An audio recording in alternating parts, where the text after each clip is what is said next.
Welcome to an extra late night session of kind of follow on from the lecture I gave. I'd like to talk a bit about social functionality.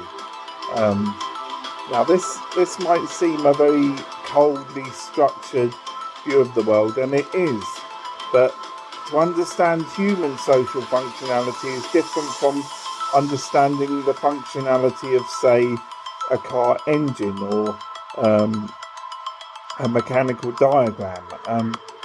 Because, see, if you listen to my song about how we're the ghost within the machine and the framework of bureaucracy, um, the human element to social systems and social societies is very much an unpredictable and incommensurable element compared to the kind of mathematical and logical ways that society is organised. And therefore, when I speak about social functionality, I speak about an inherent dysfunctionality. That we're like a machine that is functioning naturally of a kind of chaotic disorder and order at the same time. And there's a difference between a natural balance of that order and disorder, if it could ever be reached in a kind of perfect zenith example, and syndromatic dysfunctionality. Now, syndromatic dysfunctionality, there are two terms in philosophy and in other subjects, hermeneutic and homogeneous. Now, homogeneous you might know from our species designation, Homo sapiens. It means we are very similar, different apes or sapiens. But the reason why we're different is because there's greater difference in similarity. Whereas animals are of different breeds, but of the breeds they are more similar to one another. Therefore, we're the same but more different, and they're different but more the same in breed. But we're not talking about animals here, we're talking about homogeneity. And homogeneity in this context, imagine a circle, a perfect circle that goes round and only resolves back to continue on in a perfect circle. Now that is a model of perfect homogeneityness. But the thing is, in terms of social functionality, it's an unresolving problem. Whereas if you deal with hermeneutical circles, imagine a spiral that starts off in the middle, then spirals outwards.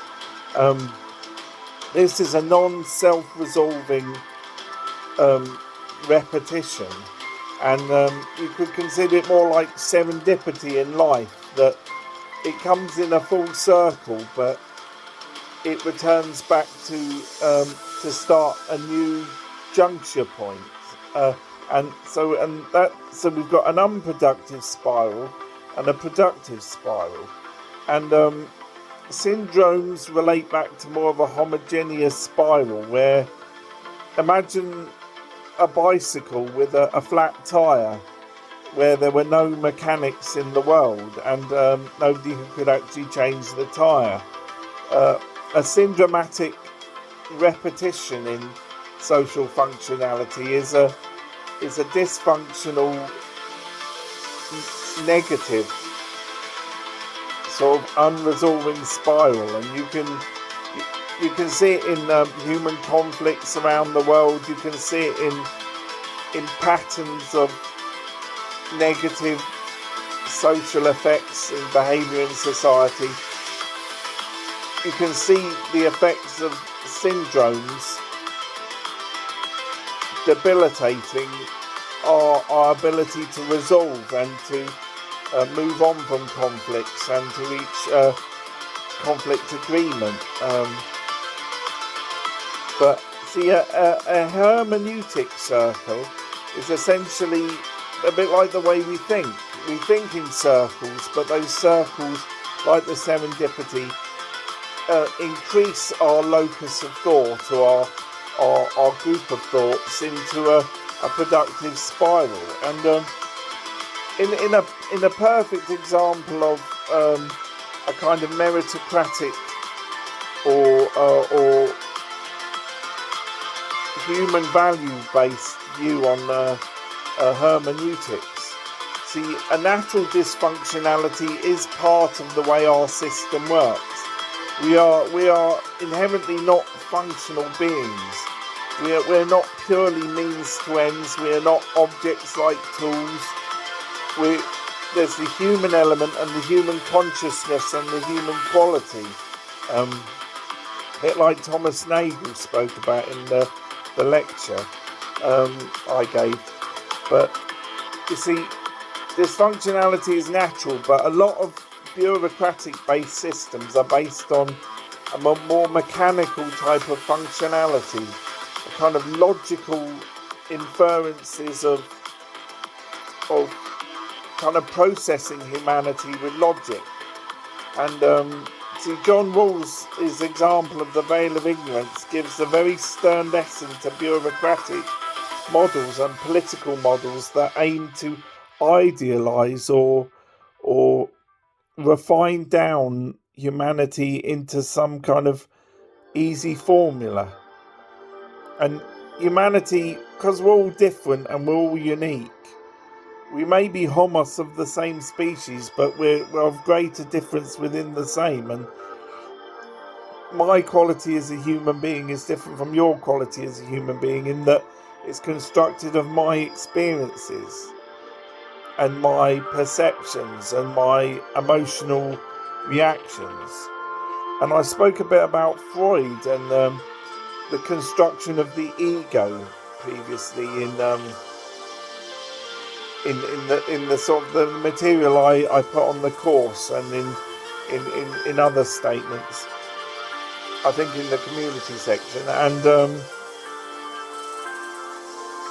we really need to find an Aristotelian balance, a Nicomachean balance in society of the right type of functionality, a fairer meritocratic dysfunctionality, an allowance for human beings within the system of society, and the bureaucratic models that are there purely for the practical management of society, to cope with human populations and to cope with governmental decisions.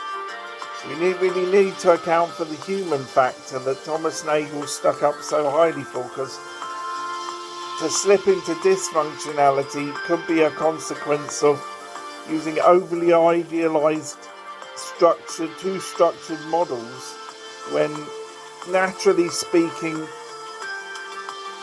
there's give and take.